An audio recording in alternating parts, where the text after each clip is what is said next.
Miss Emma Hardinge. At the Winter Soirees, Harley Street, London, January the 8th, 1866.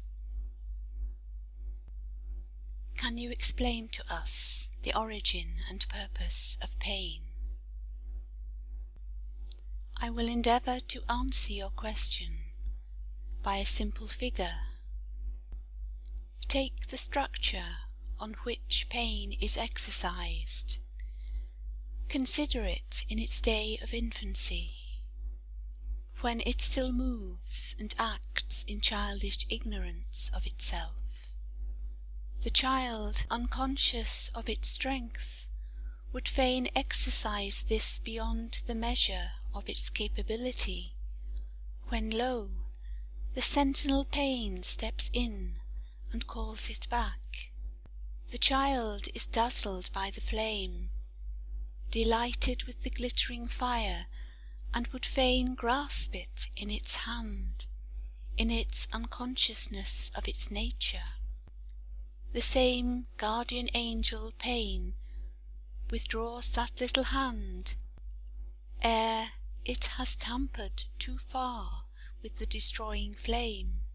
Unconscious of the nature of the liquid water, ignorance would plunge within the wave the pain of suffocation in the whelming flood, instructs it how to struggle back to life, leaving a lesson of the character and nature of the watery element, engraved on the mind by the permanent fear of pain.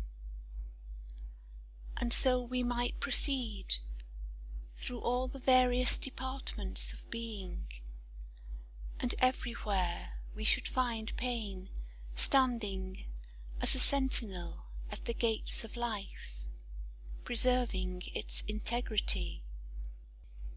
In all our many trespasses and lapses from virtue, pain stands with his angel finger pointing to the results of crime.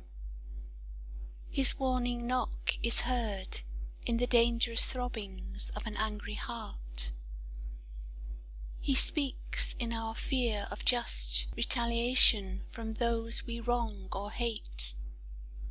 He prints in our flesh his never-failing lessons of every vile excess. He throws back against our bleeding breasts each stone we seek to hurl at one another. In a word, I cannot find a single step in human life unguarded by their stern and retributive angel, whom we so often call our adversary, pain. Pain is man's wisest educator.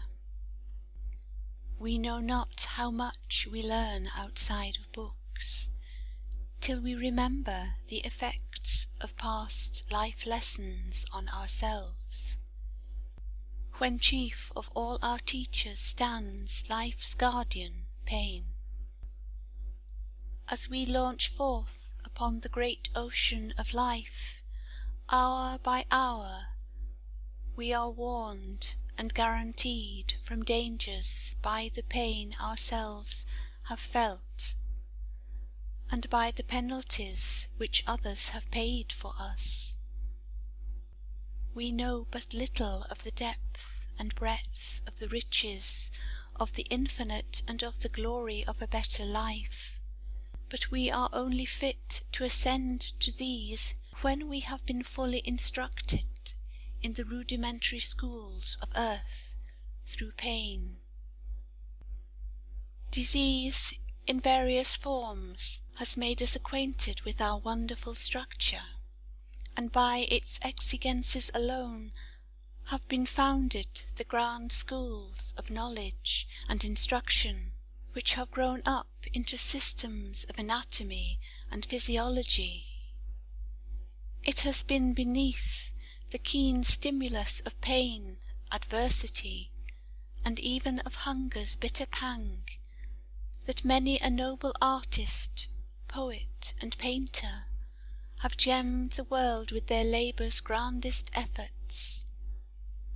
Splendid works of genius have often been outwrought by the bitter necessities of poverty and the inexorable demands of mental and physical pain. Poverty, which is in truth pain's sharpest goad, has compelled men to labour, contrive, invent, and in many forms dive into the arcana of nature and drag forth her grandest secrets. All adversity, all suffering, whether mental, moral, intellectual, or physical, is pain.